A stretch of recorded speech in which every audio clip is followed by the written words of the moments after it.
Que a paz e a bênção de Deus estejam com cada um de nós, iluminando o nosso dia e a nossa semana.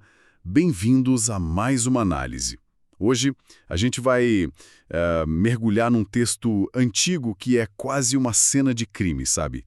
Com várias camadas. É uma ótima analogia. A nossa fonte é um comentário bem aprofundado sobre o capítulo 28 de Ezequiel. E, assim, à primeira vista, parece que é só sobre a queda de um rei. Só, né? Mas as pistas, elas levam a gente para uma história muito maior. Uma trama, assim, cósmica, sobre a origem do próprio mal. Exato. Então, a nossa missão aqui é tentar decifrar essa profecia, né? Desvendar quem é quem e entender como a história de uma cidadezinha antiga pode, na verdade, ser a chave para uma batalha espiritual muito maior. Que continua até hoje, inclusive. Ok, então vamos desvendar isso. A investigação começa, então, na cena do crime, a cidade de Tiro e seu governante.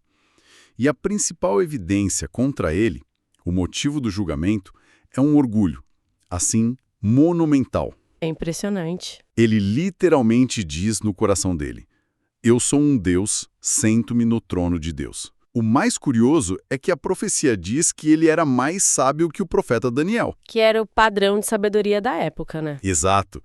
Então fica um paradoxo. Se ele era tão gênio, onde foi que ele errou de forma tão catastrófica? Essa é a pergunta de 1 milhão, né? E a fonte que a gente está analisando vai direto nesse ponto. O problema nunca foi a sabedoria em si, ou a riqueza, ou a beleza. Eram dons. Exatamente, eram dons. O problema foi o que ele fez com eles. O Daniel, com toda a sabedoria dele, ele entendia que tudo vinha de Deus e usava para servir a Deus. Mesmo num ambiente super hostil. Exato. Já o príncipe de Tiro, ele fez o completo oposto. Ele olhou para a sabedoria dele, para a riqueza que ele acumulou e pensou: fui eu que fiz isso. Eu sou o centro de tudo. É uma história clássica. Quase uma tragédia grega dentro da Bíblia. Totalmente. A mesma qualidade que te eleva, que no caso era a inteligência, a habilidade comercial, se torna a semente da sua própria destruição quando é corrompida pelo orgulho. A força vira a fraqueza fatal. É isso. E a fonte conecta essa atitude com a mentira mais antiga de todas, aquela sussurrada lá no Jardim do Éden. Vocês serão como Deus. É a mesma promessa, só muda a embalagem. Só muda a embalagem. Para ele, veio disfarçada de sucesso, de autossuficiência.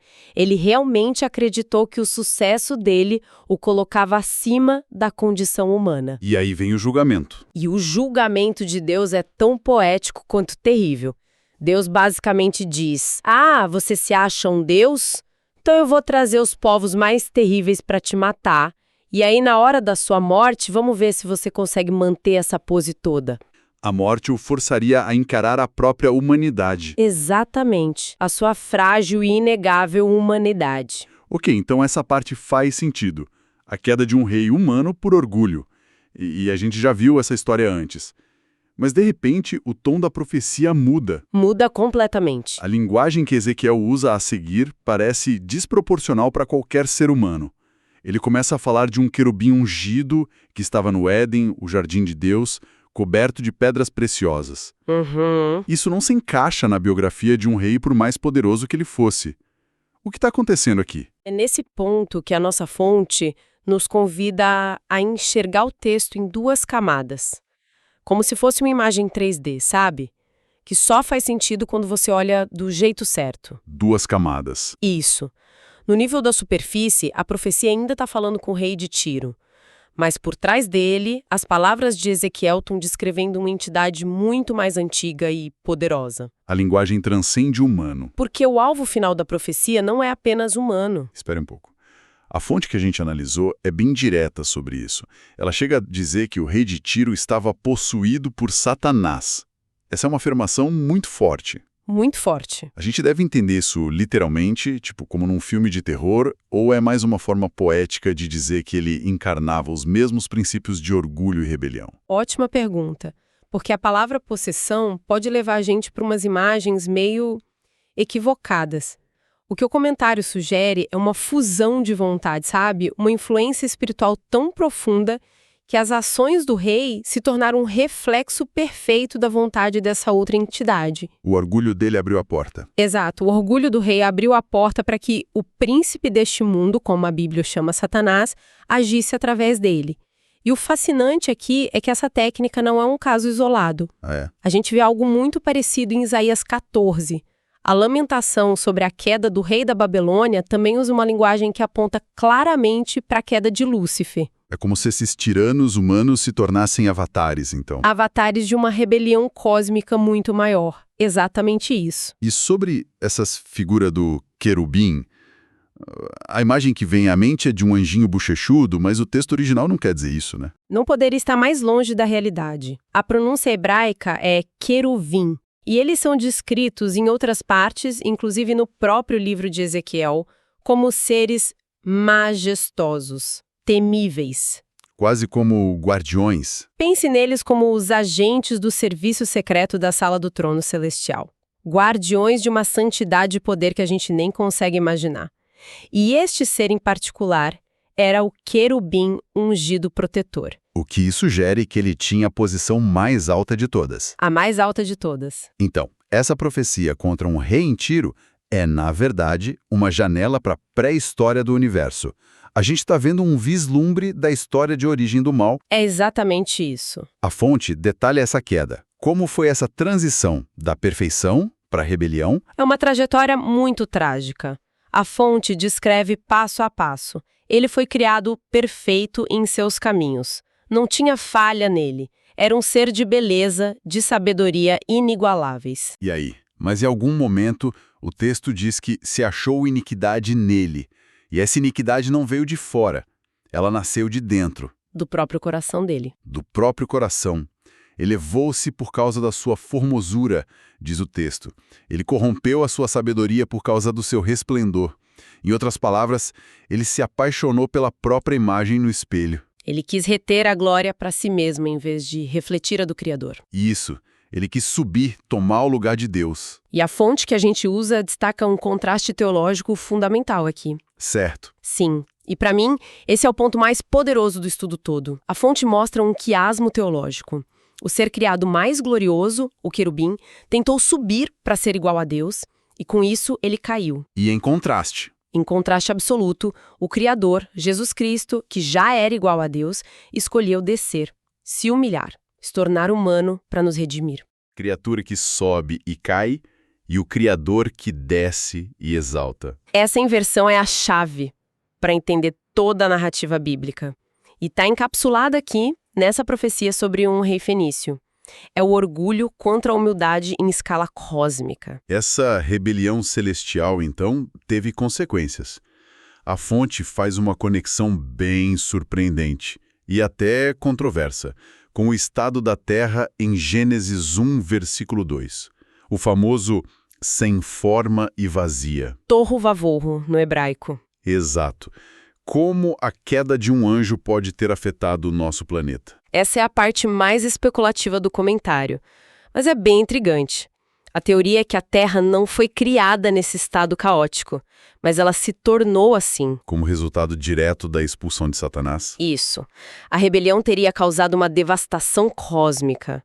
E para apoiar essa ideia, a fonte cita Isaías 45:18, que diz que Deus não a criou para ser torru, ou seja, vazia, mas a formou para ser habitada. Então, o caos não era o plano original. Era o resultado de um cataclismo. Exato. Isso me lembra da teoria do intervalo, a Gap Theory. A ideia de que poderiam ter se passado milhões de anos entre Gênesis 1.1 e 1.2. É isso que a fonte sugere. É uma pergunta importante e a fonte faz questão de se distanciar dessa teoria. Ah, ok. O comentário adverte explicitamente contra a teoria do intervalo. Porque essa teoria, muitas vezes, é usada para tentar harmonizar a Bíblia com a ciência moderna. Mas, segundo o autor, ela entra em conflito com outras passagens. Como o quarto mandamento. Principalmente, nos 10 mandamentos está escrito que, em 6 dias, fez o Senhor os céus e a terra. Para o autor, isso fecha a porta para longos períodos de tempo. A interpretação aqui não é de um intervalo, mas de uma catástrofe e uma Uma recriação, uma reorganização da Terra nos 6 dias. Entendi. É uma distinção sutil, mas bem importante. Ok, então temos o destino de Tiro selado como um reflexo dessa queda maior. Mas a profecia não para aí. Ela se vira para a cidade vizinha, Sidom. Qual é a história dela? O contraste é fascinante. Sidom também foi julgada, e pelo mesmo motivo. Era um espinho que pica, um abrolho que arranha para Israel, uma fonte de opressão. A sentença foi a mesma? Aniquilação. E aí está a grande diferença. Enquanto a antiga e gloriosa Tiro desapareceu da história, Sidom sobreviveu. Hoje, ela é a cidade de Saída, no Líbano. Sobreviveu, mas A história dela é um cumprimento sombrio da profecia. A lista de sofrimentos que o material detalha é interminável.